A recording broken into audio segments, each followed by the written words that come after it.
The following production is brought to you by the Talkin Buds Leafs Show. We have as good a management team and as good a brain trust as you could have now to get this right, to make sure that we don't have further conversations about culture, accountability, or discipline. So without further ado, please let me welcome the new president of the Toronto Maple Leafs, Brendan Shanahan. Here we go. Talkin Buds Leafs Show, episode 300. A monumental episode for us, Ryan. 300 episodes. Would be longer if they went a little bit deeper every single year, but it's true. It's true. They It's don't. true. But, however, pretty proud of that. One thing you can always take to the bank is the Talkin Buds Leafs Show is the model of consistency.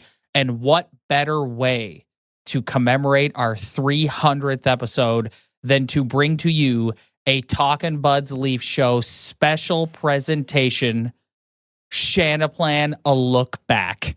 We have mapped out a timeline of Brendan Shanahan's 11-year tenure, as president of the Toronto Maple Leafs. Really going through this it's so funny. It's really weird. On the one hand, it feels like those 11 years flew by, but on the other hand, like you think back to some of this stuff and you're like, wow, that was like 7-8 years ago now. It's pretty crazy. Are you ready to jump into this, Ryan? yeah, let's go. Let's do it. Well, the audio you heard off the top was from April 11th, 2014, as Brendan Shanahan is officially introduced as president and alternate governor of the Toronto Maple Leafs by Tim Lewicki.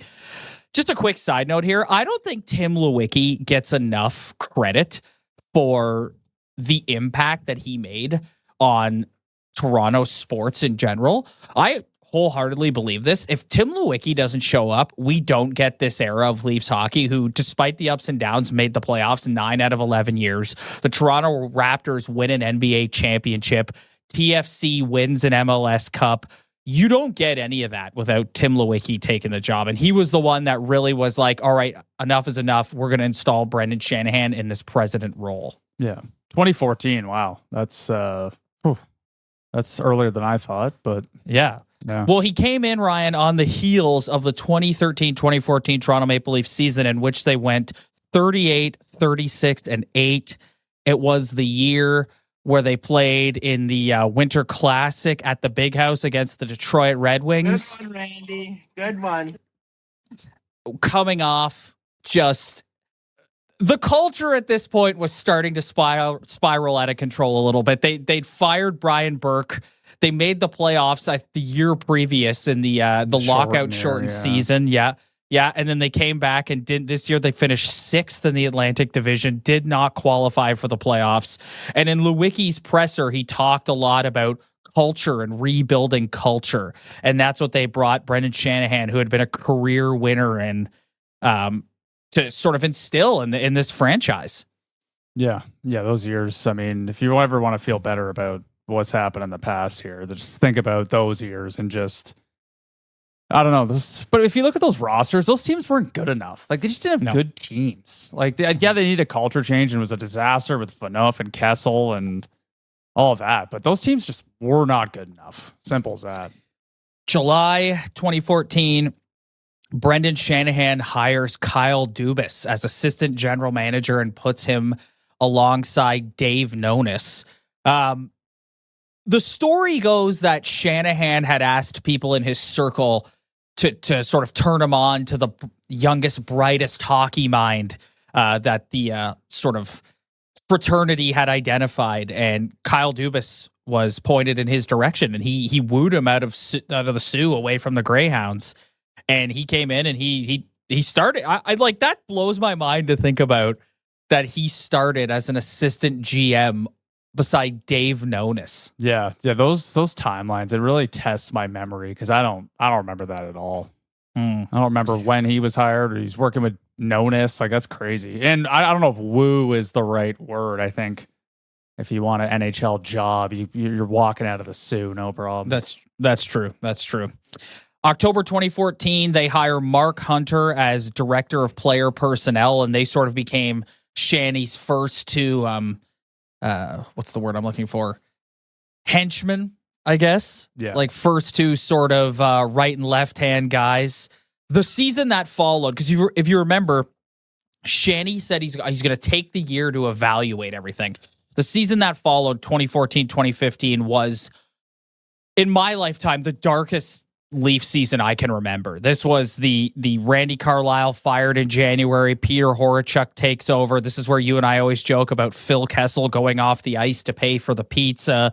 Just like a disaster of a season. Disaster. They finished 30-44-8.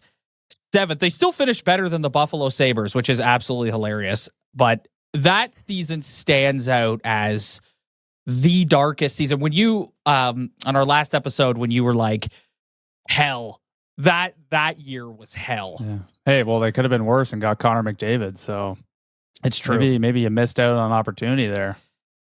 As soon as that season ended, Shanahan, he was like, okay, I'm in charge now. He fires Dave Nonis. He promotes Kyle Dubas and Mark Hunter to interim co-general managers, which is like straight out of a WWE storyline. Yeah. And then in May of that offseason, Mike Babcock is announced as head coach of the Maple Leafs. Babs signs an 8-year, $50 million deal to become the Leafs head coach. Do you remember this? I vividly remember this day. I remember being at work and everyone around the office was like talking about, this is the first sort of instance of flight tracking that went on when everyone was like, oh, the plane is coming from Detroit and it's landing in Toronto and Babcock's on it. And then I remember when the Leafs put out the release that they got him and everyone was just, this was the first move that Shanny made that was in an attempt to restore credibility to this franchise that had lost all credibility up until that point. That was a huge move too. Like, he was the best coach in the league at the time. He could do no wrong. He had gold medals. He had teams that made the playoffs every single year. He's won Stanley Cups. He's been to Stanley Cup finals. It was the biggest fish. And I mean, now when you think about it, it seems kind of stupid that it was such a big deal for him to come here, because to me, it's like, why would the best coach not want to come to the biggest market and try to prove he could do something? The franchise was in, exactly. Right? I know. That's what's so funny thinking back on it. It's like, no, the franchise was actually such a joke, and it was such like a cloud of negativity that it was almost like, why do you even want to deal with that? Like, don't even bother. But I mean, when you're competing against the Buffalo Sabres for a top job, then I don't really. It's kind of crazy how it was Buffalo or Toronto. It's like, it's a no-brainer. It's Toronto. That's another thing. That's another thing that people forget, that like he was like, Buffalo was right in there. He was pretty close to going to Buffalo. Yeah. I vividly remember this. I vividly remember his introductory press conference. If you think there's no pain coming, there's pain coming. Yeah. Pain. Pain. I vividly remember the pain line. Yeah. You know what? If I had to say that my favorite, the part I missed the most about the early years of doing this podcast, which are not on YouTube, which are way in the archives, where we were taping two things together to get this podcast out. I miss the Mike Babcock quotes, everything about him. The guy's a maniac, and he's obviously, his reputation's at the toilet now, but he gave you something to talk about every single day. Good or bad. Every single day. Every single day. Yeah. About a month after Babcock comes in, June 26, 2015, Mitch Marner is selected 4th overall by the Maple Leafs. Do you remember? I don't really remember. I remember that. I remember all the conversation going into that draft, how they need a center, and Dylan Strome was ahead of Marner. So it was a debate of like, you need to get that centerman. And it was so focused on filling that role that it was just the constant like Strome versus Marner talk. And then eventually Strome gets picked.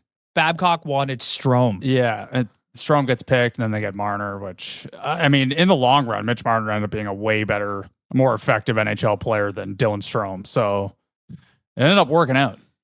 Yeah, it did. But I remember that. That's jogging my memory now because I remember it was like, oh, Babcock wanted Strome, and then him and Mark Hunter were, because obviously Mark Hunter's a London Knight guy. Yeah. No, they made the right pick. Yeah. I mean, did. after all this time, things have happened. But if you look at that draft and who was the better player, they got the better player. 100%. January 1st, 2015, in an effort to accelerate the team's rebuild, the Maple Leafs trade Phil Kessel to the Pittsburgh Penguins. I'm not going to go through all the details of the trade. There's a bunch of names in there like Tyler Biggs and Tim Erickson and Scott Harrington and Nick Spalling. Basically, the only guy they got back that ended up playing in their lineup and making a difference was Kasperi Kapanen.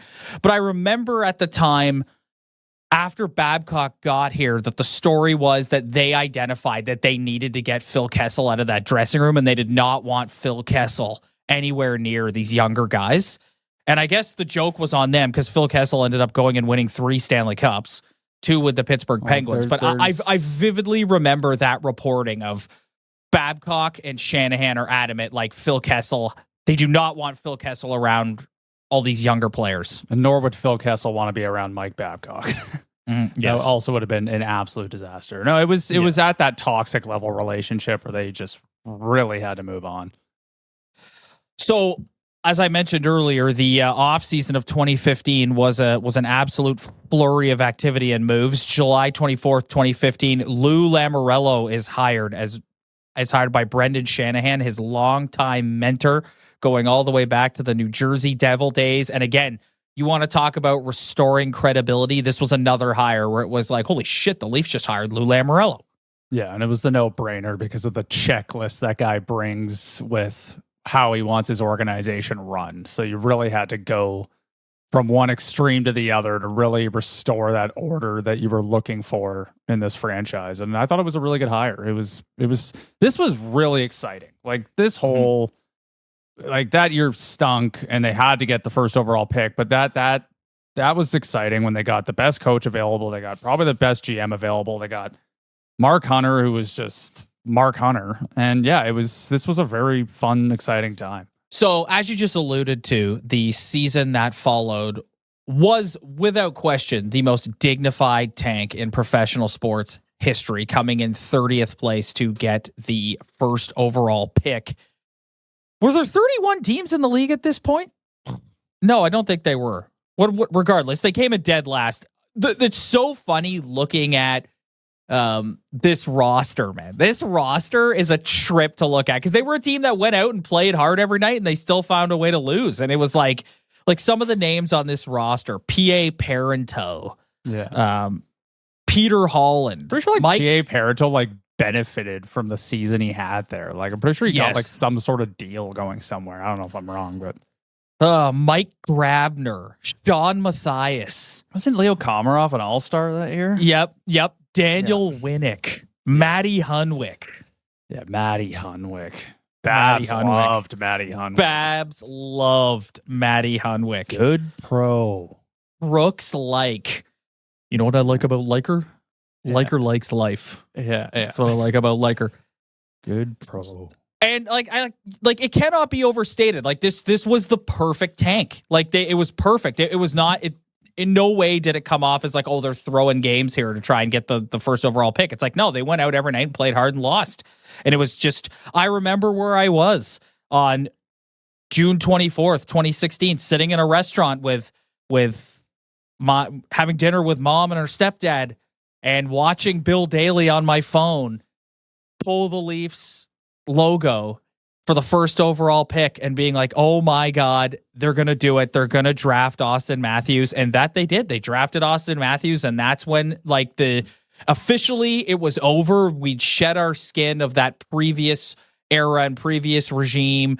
They changed the logo and it was like, this is the new era of Toronto Maple Leafs hockey. This is what Brendan Shanahan has been working towards since he arrived. And here we go, off to the races. Yeah.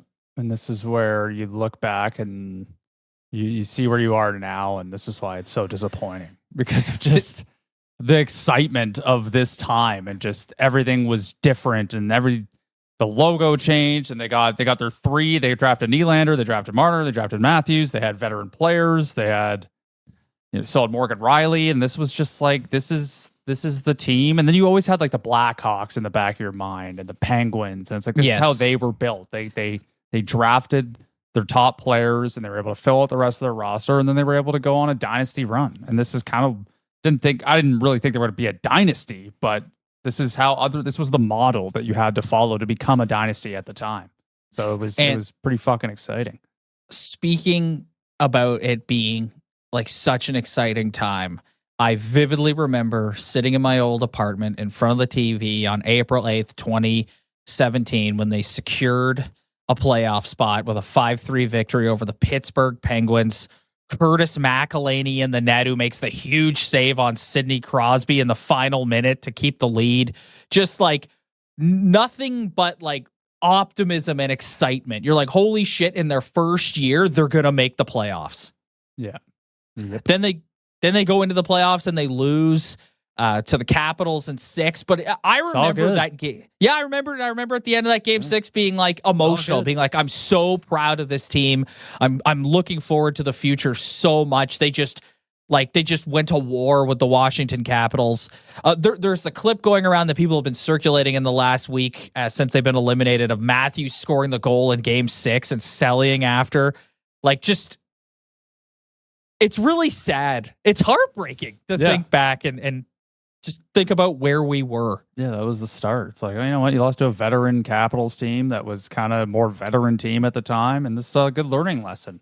And you put up it was a pretty good series. They were up in the series early. I'm pretty sure, if I remember. And they went up 2-1. Yeah, and they won game 3 in overtime. Yeah, and it was all just like, this is a learning lesson. It's kind of like what the Ottawa Senators just went through this season, where it's kind of a similar series. We lost in 6 games, and it was kind of disappointing. But at the same time, this is our first trip to the playoffs in a long time, and this is a learning lesson, and we're only going to learn from it. 100%. We moved to the 2017-2018 season. The Leafs set a new franchise record with 105 points. I just grabbed some like tidbits from these seasons of just so we can like jog our memory. Set a new franchise record with 105 points, 49 wins, a franchise best. They hosted the Centennial Classic on New Year's Day at BMO Field. Do you remember that? That was... Yeah, I get the 2017 and 18 and 19 seasons kind of like blend together for me for some reason. I don't really remember them distinctly for the regular seasons. I know what happened in the playoffs, but those 3 years kind of blend together for me. They lost to the Boston Bruins in the first round in game 7, 7-4. If you remember correctly, they went into the third period up 4-3. And then they blew the lead in the third period. Now, do you remember that? That was Freddie Anderson. Totally remember that. Yeah, Yep. Freddie Anderson was awful. That was an absolute garbage Freddie Anderson game. But earlier in that series, Ryan, he stood on his head to help get them to game 7. Yeah, isn't that don't they always do that in every facet of their game? Like someone stands on their head or they finally get that goal, but when it gets to the big game, you can't make a save when they really need it. I remember that team. I think that was like their fastest team. Like the team that had was that the year with like Janssen and Kapanen, and like I actually thought that year where those guys were in that series, like they had an element of speed. That's when they were like the fastest team to play against. And they just had so much speed, and they were so dynamic. I remember those were some good teams that were pretty deep with skill, but Thomas Plekanec. Yeah, whoa. Yeah. Turtleneck. Ron Hainsey. Yeah, Ron Hainsey. He was great. Great addition. Nikita Zaitsev. Yeah, that was questionable. Yep, this was the team you're thinking about. They had Janssen in the lineup. They had Kapanen. They had a lot of speed, and I thought that team was on the right track to like being something, and then it just I don't know, just fell apart. I also remember at the end of that game and that series, everyone being outraged because Patty Marleau had more ice time than Matthews and Marner, and everyone freaking out and getting pissed off at Babcock and being like, "What are we doing here? Like Babcock was the fucking worst with that. Like just the his love affair. Like he would just pick you and you would just be his favorite player. And sometimes it made sense. Like Zach Hyman being his favorite player made a lot of sense to me because Zach Hyman's a hell of a player. But the reliance on, if you were just a 10-year pro in this league, like you're just in Babcock's good books. Like if you're just a veteran pro, then he loved you and he would shove you on the ice. And a lot of Babcock's decisions with lines and ice time, it kind of drove people nuts. Like it didn't make a lot of sense sometimes. And that's kind of like where Mike Babcock starts to wear on you a little bit. Yep. May 11th, 2018, Kyle Dubas is officially named general manager of the Toronto Maple Leafs. We discussed this, I think, in our last episode. If you remember, the Colorado Avalanche came calling about Kyle Dubas, and Brendan Shanahan prevented him from interviewing with the Avalanche, which kind of forced his hand to promote Dubas, and he moved Lou into an advisory role.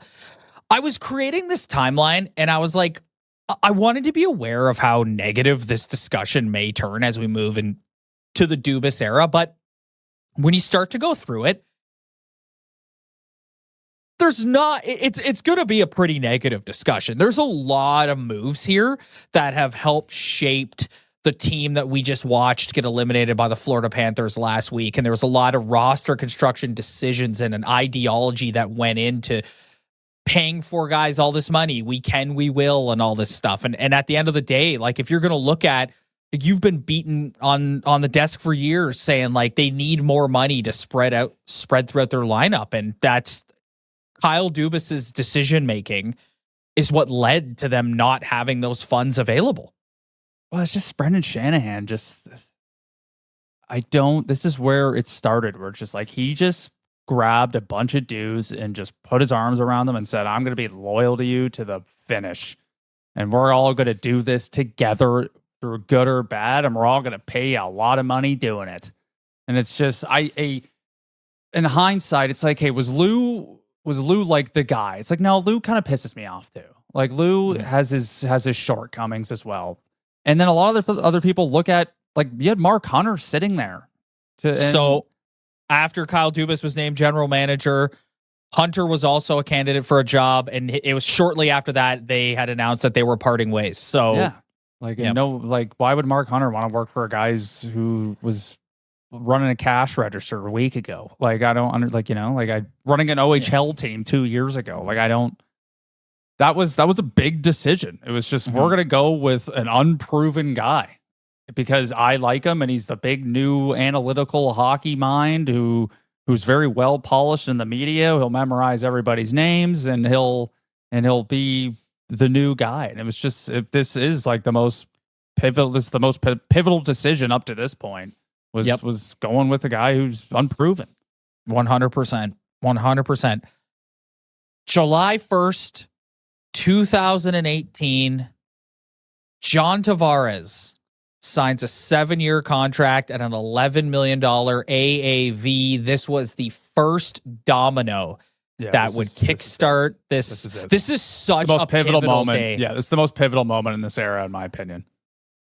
Yeah, one of them. It's one of the big ones for sure. Because that's when, as soon as they brought him in at that dollar figure, the three other guys took note. This was the beginning of the core four era. Like, you forget that first Boston series that we just referenced. He wasn't even on the team yet. Mm-hmm. Like, you forget about those 2 years without him here. But yeah, this is when it all, like, the dominoes started to fall, because you head into the 2018-2019 season. And what does it start with, Ryan? William Nylander's holdout. Yeah, this is, I think, positive or negative, I think this is the most pivotal point of this era, was going out and getting John Tavares. And we were stoked. Everybody was stoked. And they've never got out and got a big free agent. And John Tavares was still in his prime then. And if you really analyze what John Tavares did on the island, there was he was an $11 million player. But at the same time, you think your guys are going to a certain place, and you think that just adding another superstar player is only going to help. And when you had Kadri, Matthews, and Tavares, that's arguably the best three centers and best center depth in the entire NHL. Yep. So I mean, if you look at the lineup overall, the move made sense, but just the dollar figure that they decided on and that he got paid to me, that is numero uno and the first domino, and that set it on a path to where it is right now. I think it is the most pivotal moment. The 2018-2019 season was also the inaugural season of the Talkin Buds Leafs Show, and we started off, you go back and listen to those episodes, you talked about them earlier, it was all about William Nylander's not here. He's holding out. He's waiting. He waited till the absolute last minute and eventually ended up signing a 6-year, $45 million contract. Most reasonable contract of all time. Exactly. I know. That was actually so stupid looking back on it. Like that is, they had him on an absolute bargain if you really look back on it. And we were all pounding our fists being like, you can't do this. You can't do this. And maybe in hindsight, it's like, maybe they shouldn't have done it because they kind of set a precedent on how they're gonna handle contracts going forward and how they're not really gonna hold out and be strong. But I mean, in terms of the actual deal, though, like it was a hell of a deal if you really think about it. It was a bargain. It was. Yes, a couple of tidbits also from this season. Matthews signed a 5-year, $58 million contract in February of 2019, solidifying his role as the face of the franchise. And then that year in the playoffs, they played the Boston Bruins again. If you remember, they played Game 6, and I want to say it was on a Sunday, and it was a day game, and they ended up winning that game. No, it was Game 5, and they ended up taking a 3-2 series lead. And it was like, here we go. They're going to, they can do this. And then they ended up losing in 7. They lose 5-1 in Game 7. Yeah, that year is a little fuzzy to me. I don't really remember that one as much as the year previous, that playoff series. I vividly remember it was Game 5. It was on a Sunday afternoon. It was a day game, and they ended up winning that game. And we were all like, here we go. They're finally going to do it. They're going to break through. They're going to eliminate the Bruins. They're going to go to the second round. And sure enough, they lose Game 6 and Game 7. And another first round exit. And I think at that point, it was kind of like I was kind of over the learning lessons at that point. Yes. And this is where it's, I still think maybe we were still in a place where like we were pissed off because they had a chance to win the series, but we weren't like losing it. Like in the upcoming seasons, this fan base was hot at the end of the season. I mean, you look at that. I mean, you look at the roster though they had. Like their back end stunk. Like those weren't perfect rosters, but they always found themselves in that same position, and they could have won that series, but they just didn't. Ryan, do you remember July 1st, 2019? No.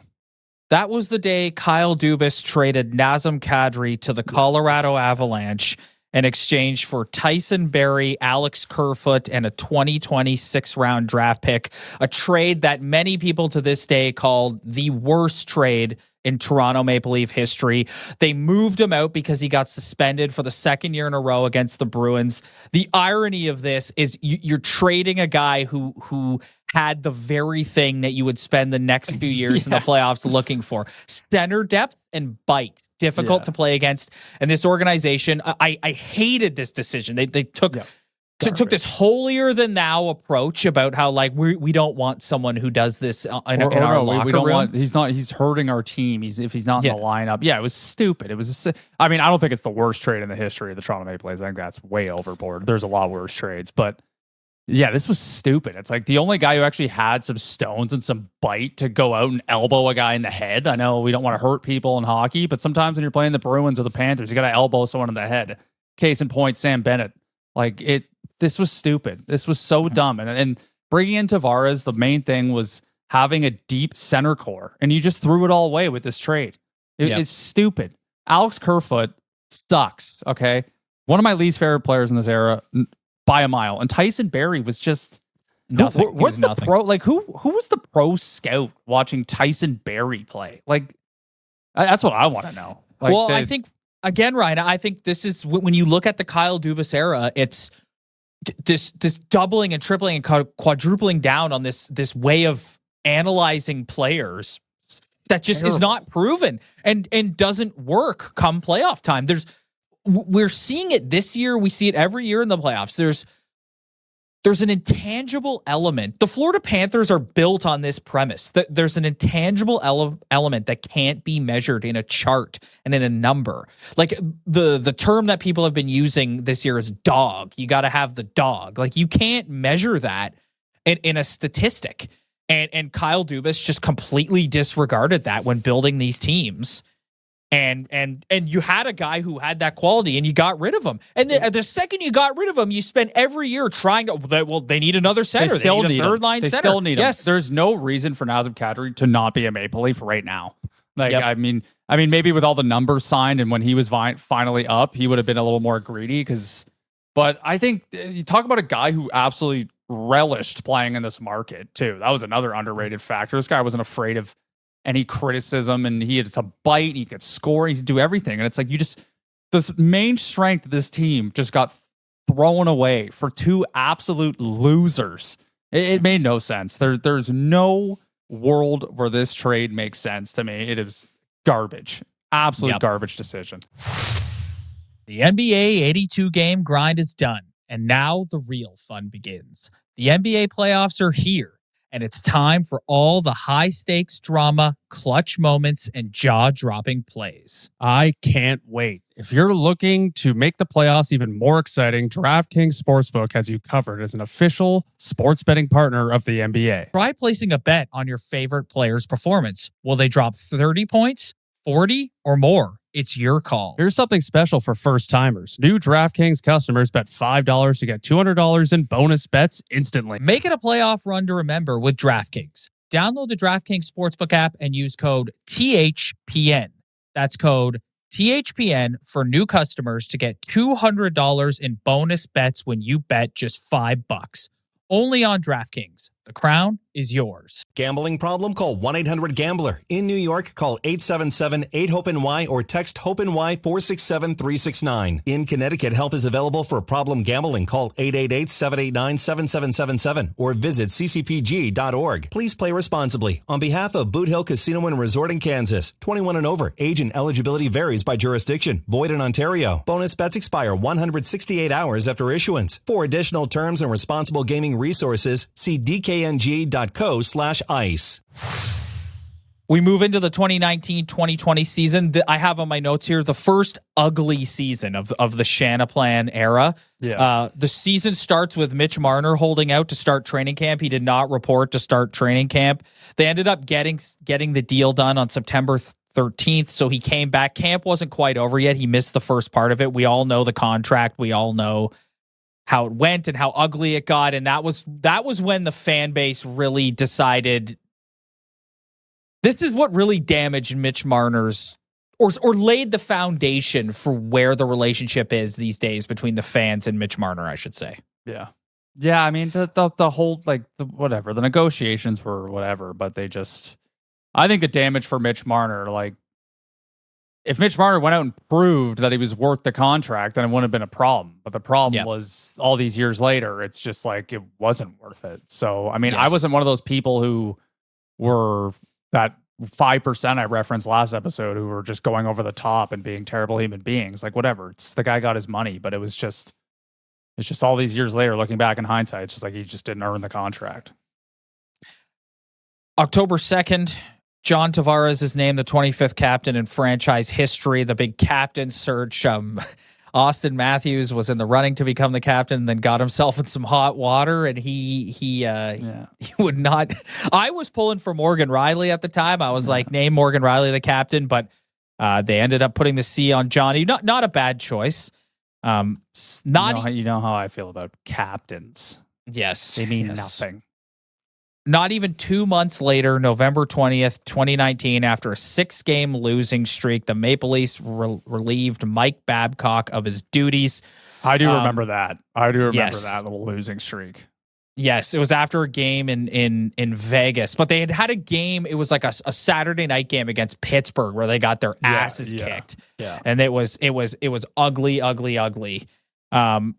Later allegations would surface about Marner's Babcock's treatment of Marner and the whole rank your teammates in terms of who works the hardest type thing. And I think in general, Babcock's shtick had grown really tired at this point. Yeah. Like, there's no one's out here defending Mike Babcock. Like if you've played sports and if you've been around coaches and authority figures, you'll run into the Babcocks of the world. They're brilliant in a way, but they got a weird, I don't know the right word. They got a weird fetish for doing things that are weird, you know? Yes. Kind of Vince McMahon style. Like just, I don't know. Like the guy was a quote machine and he was entertaining but yeah, his shtick would wear on me too. And it was time. It was time to go. Sheldon Keefe was then promoted from the Marlies. They'd won a Calder Cup. I think it was the previous year or 2 years prior. Well, and also in that season, anyone was finding any sort of excuse to fire Mike Babcock. So yes. So Dubas could have his guy as the coach. Like that was yes. that was little murmurs going around the entire time. And you could tell right from the get-go, Mike Babcock was not thrilled about having to work with Kyle Dubas. And I'm pretty sure Kyle Dubas, vice versa, was not thrilled about having to work with Mike Babcock. So it was something that needed to happen. Like I said, I went through these seasons and I just picked out a bunch of notable moments. Ryan, do you remember what happened on February 22nd, 2020? So David Ayers. The Leafs faced the Carolina Hurricanes in a game that saw emergency backup goalie David Ayers, a 42-year-old Zamboni driver, step in for the Hurricanes after both of their goaltenders were injured. Ayers made 8 saves on 10 shots, leading the Hurricanes to a 6-3 victory. Yeah, they got dummied. Yeah. Remember that they couldn't. All I remember about that game is it looked like a Leaf playoff game. They couldn't get any offense towards a Zamboni driver, and they got embarrassed. That was embarrassing. That was, I mean, looking back, it's like whatever, like it is what it is. But that was an embarrassing moment that everyone covered. Every news covered that story, and it wasn't a fun moment for those guys. Oh boy. Now we move on to the COVID pandemic, and this is when everything got shut down. You and I are doing watch-alongs of the 2013 collapse against the Bruins. Everyone's like, what the hell's going on? The NHL would later come back and introduce like the bubble playoff format. The Leafs get paired up with the Columbus Blue Jackets and lose in 5 games. And if you remember, they were on the verge of being eliminated in game 4, and they stormed back and scored 3 goals in a really short period of time to extend the series. But just another example. That team, that was just a brutal year, man. That team wasn't very good. I don't look back on that year as like some missed opportunity. Like, I mean, anytime you play the Blue Jackets, I guess it is a missed opportunity. But yeah, when I think back of the failures of this era, that one, I just kind of let that one slide. Doesn't really not really memorable to me. We move into the 2020-2021 season, the Canadian Division season. This is super unique year. Super unique year. Yep. Playing the same teams over and over again, playing them in like 3-game spurts. Like they would play each team 3 consecutive nights. Nobody in the stands. Going into the season, they added Joe Thornton, Wayne Simmons, Zach Bogosian, TJ Brody. They ended up winning that division. Some notable moments from the season. Campbell they didn't win that division. They fucking dummied that division. Yes, they did. They dominated. They bent over Connor McDavid like 9 times in that season. They dummied everybody. They did. Jack Campbell set a franchise record with 11 consecutive wins to start the season, surpassing the previous record of 10. Well, that's when Freddie got injured, right? And then that was the whole drama going in the playoffs there. And later in the year, they got David Riddick to add to goalie depth. Yeah. And then we all know what happened in the playoffs. Yeah, this is the most, to me, this is the year that is number 1 for disappointment. This was set up for them to do something, to go on a run. It was a weird year, but no one would have cared. And it's just the way it's set up perfectly. And this is the worst one of all, in my opinion. I actually don't even think it's close. I think this is number 1 in terms of disappointment. And everything else pales in comparison to this one. This was a joke. Being up 3-1 against a team that actually ended up going to the Stanley Cup final. So, I mean, funny how that happened. But they should have won that series. No problem. And that was an epic bedwetting. Like that was the bedwets of all bedwets. That was awful. This is when the blow up the core four narrative really started, and people being like, you cannot.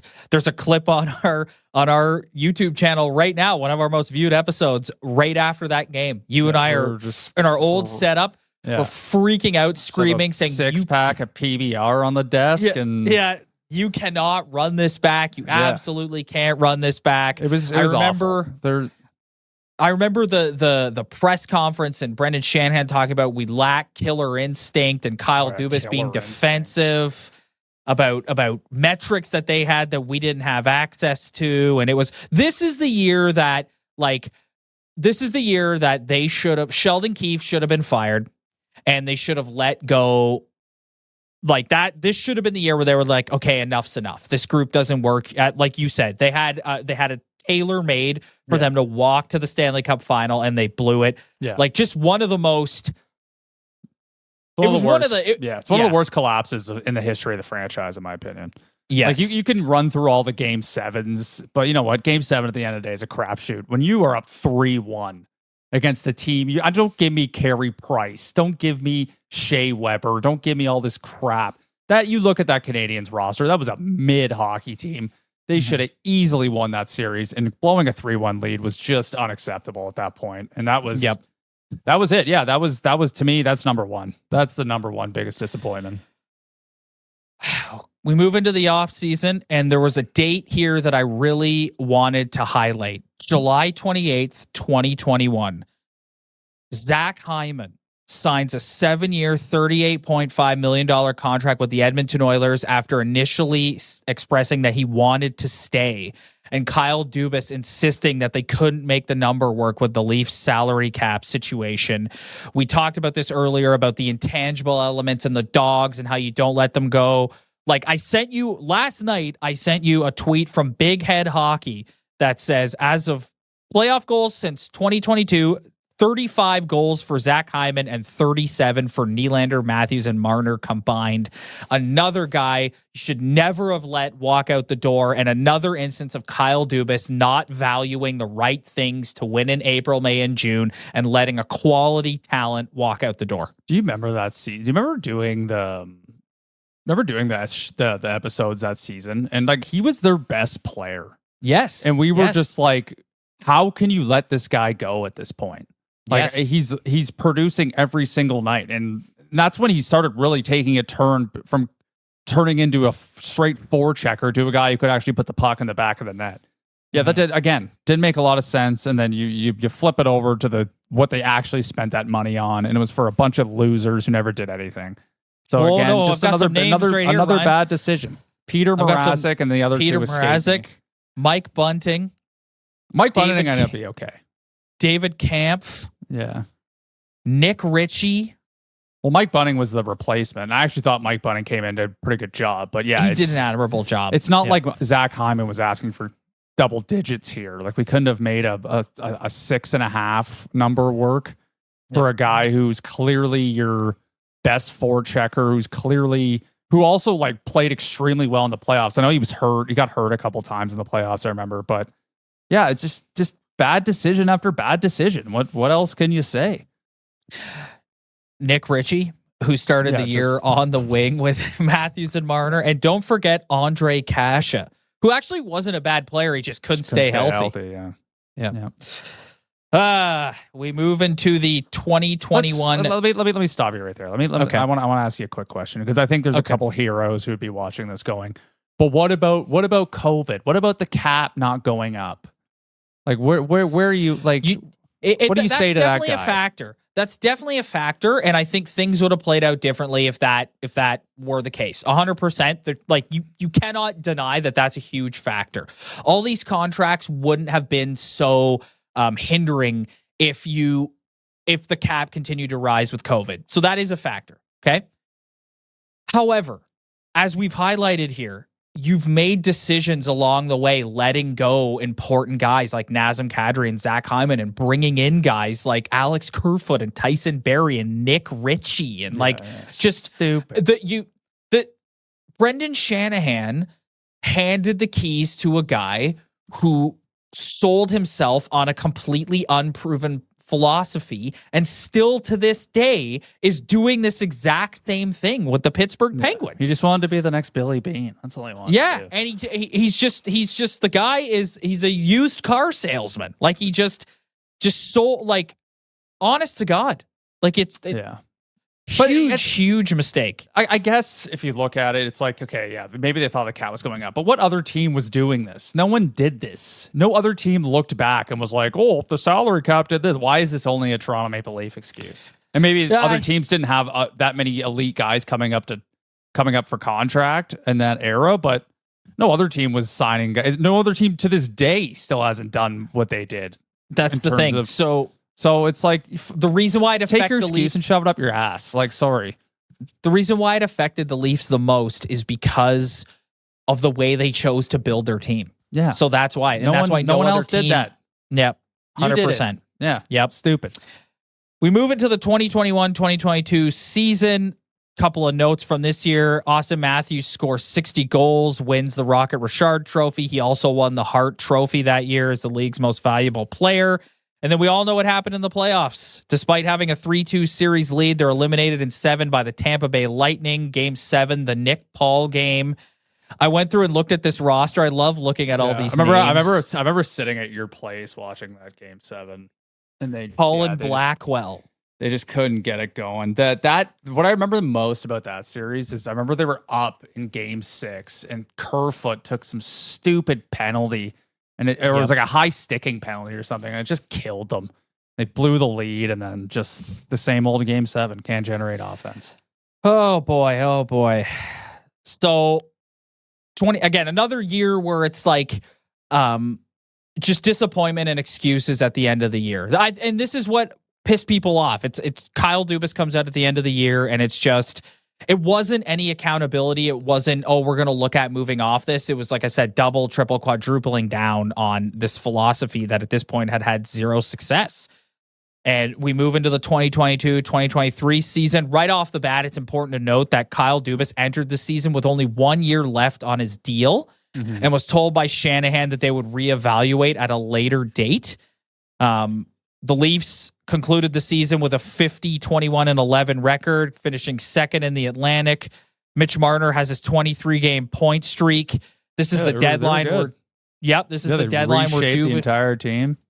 Yep. This is the deadline where Dubas goes and gets Ryan O'Reilly and Nola Chari and Luke Shen, and everyone's like, holy shit, like this is, and I'm pretty sure it was after they got eliminated by the Habs a couple of years prior. Brendan Shanahan flat out referenced Ryan O'Reilly and was like, this is the type of guy we need in that room. And they go out and get them, and they end up winning they finally win a series. They eliminate the Tampa Bay Lightning in 6 games. Remember it vividly. Remember John Tavares coming around the net in overtime and sliding it between Vasilevsky's legs, and the celly was on. They go into the second round and get the absolute doors blown off by the Florida Panthers, who would go to their first of now, I think, 3 Stanley Cup finals. They are 1 win away from eliminating the Carolina Hurricanes this year.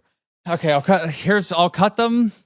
If I'm going to cut them a break anywhere, I think it's here. I think nobody was ready for the absolute wagon that like nobody was ready for the Florida Panthers at that point. And the Florida Panthers weren't even ready for the Florida Panthers until the series prior to that. I think they ran into a team that just found something, and they just got destroyed. And guess what? That team is still destroying teams 2 years later.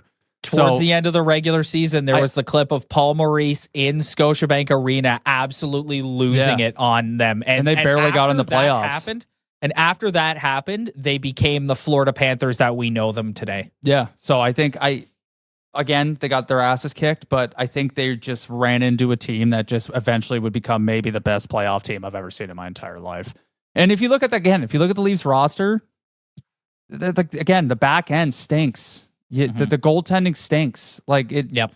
Like it still like wasn't good enough. Yep. So Uh, At least they won. At least they won a round. It bought them a little time. It bought them a little time.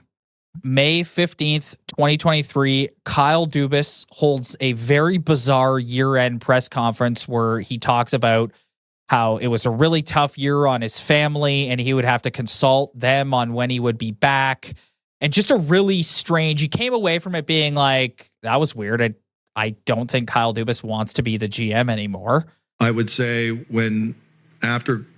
while watching Kyle's press, I think at that point, there was a shift in my thinking at that moment, a dramatical shift in my thinking as I drove home that night that, as Kyle expressed, he might not want to be our GM. 4 days later, Brendan Shanahan takes to the podium and basically says what I just said. He learned watching that maybe Dubas doesn't want to be here anymore. Gives this whole backstory about how in March earlier that year, they'd been working on an extension and he'd been working with Kyle Dubas' agent. And if you go back and watch this, Shanny seems really flustered and upset during this whole thing. He seems really rattled and he just kind of lays it all on the line about how he thought he was in a certain place with Dubas. And then at the 11th hour, Dubas was like, no, I'm done. I'm out of here. And then Shanahan, well, Dubas didn't really say he was out of here. He sort of alluded to the fact that he might not want to come back. And then Shanahan phoned him and was like, all right, I guess we got to go separate ways here. You're kind of pulling a fast one on me. And then after Dubas was let go, it would come out from everyone behind the scenes. There was a power struggle essentially where Dubas was looking to get Shanahan ousted. And he was tired of having the layer that was Brendan Shanahan and all the red tape that goes on with MLSE and the board. And he wanted more power essentially. And he wanted Brendan Shanahan removed, which is a massive shift from, so this is 2023. Kyle Dubas is hired by Brendan Shanahan in 2014. And 9 years later, Dubas is trying to pull off a coup to oust his boss, doesn't end up working, and he's off to become the president of hockey operations for the Pittsburgh Penguins. Yeah, this would be a nice behind the scenes tell all. Because it just seemed like that was Shanny's ride or die guy. And then I don't know. Like maybe Dubas was trying to like do stuff to make different decisions, and maybe Shanny was in his way, or maybe Dubas was just an idiot all along. I mean, we'll never really know. But again, stupid, because he should have just been fired. They should have fired him. They should have fired the coach, and they should have fired the president at that moment and started all over again. But instead, here we are 2 fucking years later, still making decisions. That's when everybody should have been canned. Goodbye. Yep. And they didn't do it. And it just wasted time. The aftermath of this led to what is, in my opinion, the single worst move of Brendan Shanahan's entire tenure as Leafs president. He personally contacts Matthews, Marner, Nylander, and Tavares and informs them that they will not be traded regardless of who the new general manager will be, who would go on to be Brad Treliving, who was hired on May 31st, 2023. Effectively, as I've said 100 times, cutting Treliving's nuts off before he even takes the job. And this is what you're talking about how he just became like a father figure to these guys and so emotionally attached to them. And just, to me, one of the most, when he was sitting there reflecting, after he got the call from Keith Pelley on Thursday, letting him know that he would not be back, and he's sitting and reflecting that right there is a moment in time that led to what happened last Thursday. Just a epically stupid decision by Brendan Shanahan. And it really made we've spent a lot of time on this episode, criticizing Dubas and Babcock and all this stuff. But at the end of the day, like, when the president is making that kind of decision, there's a huge problem, and he's no longer objectively running a hockey team. It's emotional, and he's emotionally attached to these guys. Well, again, that's where you kind of wonder, like, what was Dubas thinking? Like, not that I trust anything that guy does or says or any of the whatever. But yeah, maybe Dubas was like, this guy's an idiot too. Like, it's like they're the two guys who are both wrong. Just, I don't know. I wonder what Dubas was thinking and what he was trying to do and what Shanny was like preventing him to do. I would love to know that. I would love to know what that red tape was, if there was. I would die to know what that is. We move into the 2023-2024 season. Brad Treliving decides to stick with Sheldon Keefe as head coach. This is the Auston Matthews 69-goal year. Yeah. They have a first-round series loss to the Bruins in 7 games. And then shortly after the season ends, Keefe is fired, Berube's hired, and we move into the season that we just finished covering. I don't think we need to go through the 2024-2025 season again. We literally just spent an entire, we did 2 episodes a week. You can go back and listen to our thoughts on that. I really thoroughly enjoyed working with Brendan over the last year. He's a quality individual. He's a legend in the hockey world. And as I said to him yesterday, wherever he goes, I know he will be successful, and I wish him and his family the very best. We know what happened last week. The performances in games 5 and 7 against the Florida Panthers. It leads to Brendan Shanahan being dismissed and Keith Pelley coming out to give a news conference on Friday. You and I haven't talked yet since that news conference. What was your impression from that? How did you feel about Keith Pelley's remarks? I got nothing out of it. I'm going to be honest with you. I had nothing out of it. I got nothing to say about it, to be honest with you. It was just kind of whatever. Just kind of owner, president spiel, same old shit I've heard a million times. I got nothing out of it. I really like that he didn't shy away from what we and a lot of other people covering the team have been talking about, which is this fractured relationship between between the players and the fans that has happened on Brendan Shanahan's watch. And I think we talked about this last week. We didn't really discuss it during the timeline there. We had so much to get through. But one of the things that happened in this era was this protectiveness around these players and just no accountability, not being encouraged to show accountability, really limiting their you never really see them do media outside of pregame and postgame. Just really protective. You're not responsible for 1967, like I say all the time. And so I like that Keith Pelley kind of acknowledged that was an issue and acknowledged that, like I said last week, when people are throwing jerseys and beers on the ice in Game 7, that's where that's coming from. It's coming from guys who have a long track record of not showing up in these big, important moments, and also the way they handle it after the fact, not taking accountability, not taking responsibility, coming off very unlikable, wanting to take every last dollar from the organization. This is what has built up this sort of frustration in this fan base, and that is something I think they need to correct. I also think it's absolutely hilarious that 2 years after Kyle Dubas tries to pull a coup to oust Brendan Shanahan's gone, and Brad Treliving is getting what Kyle Dubas wanted, which is reporting directly to the president of MLSE or the CEO of MLSE and essentially the MLSE board. So this is Brad Treliving's show now. Brad Treliving is running the Toronto Maple Leafs. The buck stops with him when it comes to everything to do with the on-ice product. Good, because I think everything Brad Treliving's done since he's been here has made sense. You could argue a couple small things, whatever, but I think everything he's done has made sense. And honestly, the thing that pisses me off the most about this era is just the wasted time. Just all the wasted time. Like you said, with the way Shanny just kind of cut Brad's nuts off.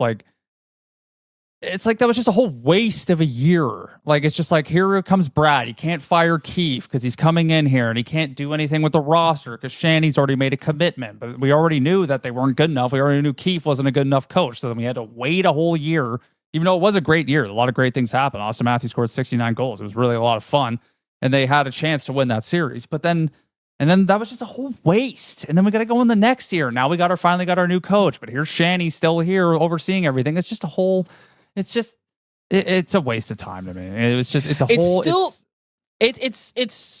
I'm of two minds on the current structure, because on the one hand, I like that you've removed the president and now it's just going to be Treliving and Berube's show, because Berube was a Treliving hire. It makes sense. But to your point, Brad Treliving was not Keith Pelley's hire. Keith Pelley showed faith in him in that news conference, and I think they're going to try everything they can to make it work. But if they go out next year and they have a disappointing season, Brad Treliving's gone, and Keith Pelley is going to, I think he's on a 1 year sort of, I don't want to say prove it, but I think this is a 1-year runway for Brad Treliving. And let me be perfectly clear. I don't think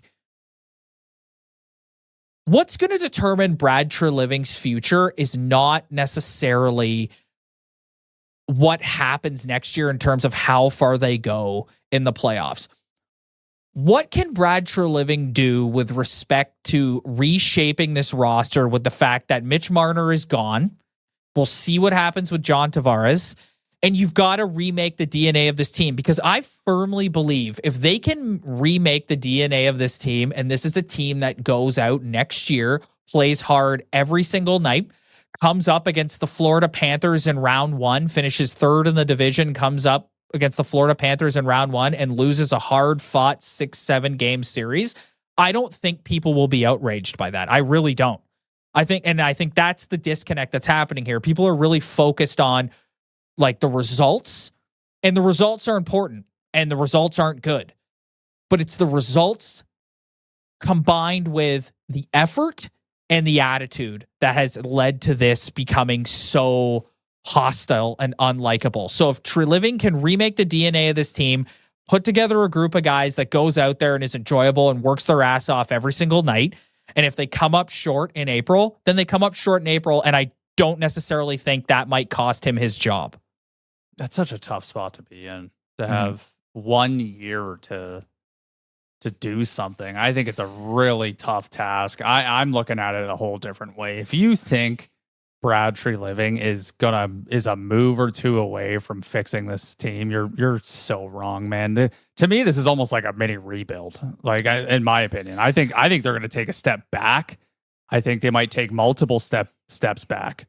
I know they still have a lot of their roster intact, but to think just minusing Marner and adding Sam Bennett is going to fix everything, I think you're sorely mistaken. No, I don't think it's going to fix everything, Ryan, but I think I don't think the result is as important if the team plays a certain way. I think that's the issue here. Like, yes, we want this team to go far in the playoffs. We want them to win rounds. We want them to win Stanley Cups 100%. But the reason why it's gotten so ugly here is because of the way these guys conduct themselves after putting out efforts like in games 5 and 7. Like Auston Matthews coming out after game 7 and saying, we had too many passengers, after the way that guy played for the bulk of 2 rounds, is brutal. It's brutal. How is Brad Treliving going to make Auston Matthews perform in the playoffs? Like, it's just... I'm a big believer. Time will tell, Ryan, but I'm a big believer that getting Mitch Marner and Matthews away from each other is a very good thing. Like, I think these two guys have just become so attached to one another. We had the comment a couple episodes ago during, I think it was after Game 5, and then we had people freaking out on us after, because I posted it for social, and it was you and I talking about. Do you ever remember two guys that were so attached, and people were like, yeah, and naming like Yager and Lemieux and Malkin and Crosby and McDavid? What, guys who won cups? Exactly. Guys who won cups that actually had success? And I'm talking about guys who insist that they play together all the time. That's another thing too. That's another thing too that has happened in this Brendan Shanahan era. The amount of power these guys were given behind the scenes. Like this, you cannot tell me. Again, this year, we're looking at Craig Berube and saying, why won't you split these guys? Why won't you split these guys up? Because he's not allowed to. This organization has just said these two guys play together. They call the shots. Their families are heavily involved, all that stuff. And it's just all that needs to be eradicated. And I think Mitch Marner leaving is like a fresh start for Auston Matthews. He's become kind of a crutch for him. Auston Matthews needs to drive his own fucking line, man. Yeah. Like, you don't need Mitch Marner to hold your hand like all season. No, you don't need it. Set you up. No, you don't need it. Set yourself up. Like, you don't need it. So again, we got a whole offseason to talk about this and where this is going. Yeah. Brad Treliving is going to speak at some point this week. You and I will come back after to give our thoughts on everything he has to say. And then we're 5 weeks out. We're 5 weeks out from July 1st, and we're going to find out what happens with Marner. We're going to see what happens with Tavares. And like the free agent pool is not very deep. He's going to have to work his magic and make a few trades. Like, he might have to ask some guys to waive their no move. Like, this is some massive ownership is in a full transition right now with Rodgers taking over and becoming the sole owner of the team. Larry Tannenbaum's winding down in his role. Like, this is a massive, massive transition period for this organization. Yeah.